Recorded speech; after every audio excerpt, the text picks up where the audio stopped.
চমৎকার একটি বাগান চাই এবং পরিষ্কার পরিচ্ছন্ন পরিবেশে বসবাস করতে চাই। দুনিয়ার এই ক্ষণস্থায়ী জীবনে আমরা যতই সুন্দর কিছু তৈরি করি না কেন, তাতে কোনো না কোনো ত্রুটি থেকেই যায়। দুনিয়ার মাটি একসময় কাদায় পরিণত হয়, ধুলোবালিতে আমাদের শরীর ও পোশাক নোংরা হয়ে যায়। কিন্তু আপনি কি কখনো ভেবে দেখেছেন আল্লাহ সুবহানাহু ওয়া তাআলা মুমিনদের জন্য যে চিরস্থায়ী আবাসস্থল জান্নাত প্রস্তুত করে রেখেছেন, সেই জান্নাতের মাটি কেমন হবে? আজকের ভিডিওতে আমরা পবিত্র কোরআন ও সহিহ হাদিসের আলোকে জান্নাতের মাটির এক বিস্ময়কর ও মনোমুগ্ধকর বর্ণনা জানব, যা শুনলে আপনার হৃদয়ে জান্নাতে যাওয়ার জন্য ব্যাকুল হয়ে উঠবে ইনশাআল্লাহ। তাই ভিডিওটি শেষ পর্যন্ত দেখার অনুরোধ রইল। পবিত্র কোরআনে আল্লাহ তাআলা জান্নাতের বর্ণনা দিতে গিয়ে বারবার বলেছেন, জান্নাত এমন এক স্থান যার তলদেশ দিয়ে নদীসমূহ প্রবাহিত। আল্লাহ সেখানে দুধ, মধু, সুমিষ্ঠ পানি এবং পবিত্র পানীয়ের ঝর্ণাধারার কথা উল্লেখ করেছেন।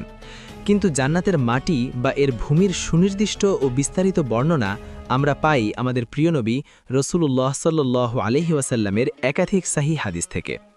জান্নাতের কোনো কিছুই দুনিয়ার মতো নয়। প্রখ্যাত সাহাবী আব্দুল্লাহ ইবনে আব্বাস রাদিয়াল্লাহু তাআলা আনহু বলেছেন, দুনিয়ার বস্তুর সাথে জান্নাতের বস্তুর কেবল নামেই মিল আছে, কিন্তু বাস্তবে এর গুণাগুণ সম্পূর্ণ ভিন্ন ও কল্পনাতীত। দুনিয়ার মাটিতে যখন আমরা হাঁটি তখন ধুলোবালিতে আমাদের পা নোংরা হয়, কিন্তু জান্নাতের মাটির প্রথম বৈশিষ্ট্য হল এটি দুনিয়ার কোনো সাধারণ মাটি নয়। এটি পৃথিবীর সবচেয়ে মূল্যবান এবং সুগন্ধি বস্তু কস্তুরী বা মিস্ক দিয়ে তৈরি। সহিহ বুখারী ও মুসলিমের একটি বিখ্যাত হাদিসে এসেছে, রাসূলুল্লাহ সাল্লাল্লাহু আলাইহি ওয়াসাল্লাম মেরাজের রাতের ঘটনা বর্ণনা করতে গিয়ে বলেন, অতঃপর আমাকে জান্নাতে প্রবেশ করানো হলো। সেখানে আমি দেখলাম জান্নাতের গম্বুজগুলো মণি মুক্তার তৈরি, আর তার মাটি হল খাঁটি কস্তুরী বা মিস্ক। সহিহ বুখারী 3437। প্রিয় দর্শক, একবার কল্পনা করুন, কস্তুরী হল দুনিয়ার সবচেয়ে দামি সুগন্ধি, যা হরিণের নাভি থেকে সংগ্রহ করা হয়। মানুষ কয়েক ফোঁটা কস্তুরী পাওয়ার জন্য হাজার হাজার টাকা খরচ করে, আর সেই কস্তুরী হল জান্নাতের ধূলিকণা বা মাটি।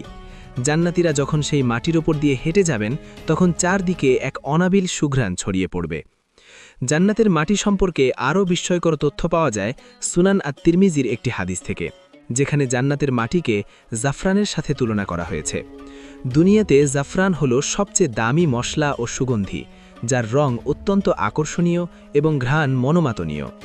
প্রখ্যাত সাহাবী আবু হুরায়রা রাদিয়াল্লাহু তাআলা থেকে বর্ণিত, তিনি বলেন, আমরা একবার রাসূলুল্লাহ সাল্লাল্লাহু আলাইহি ওয়াসাল্লামকে জিজ্ঞাসা করলাম, হে আল্লাহর রাসূল, জান্নাতের নির্মাণশৈলী কেমন? রাসূলুল্লাহ সাল্লাল্লাহু আলাইহি ওয়াসাল্লাম উত্তরে বললেন, এর একটি ইট স্বর্ণের এবং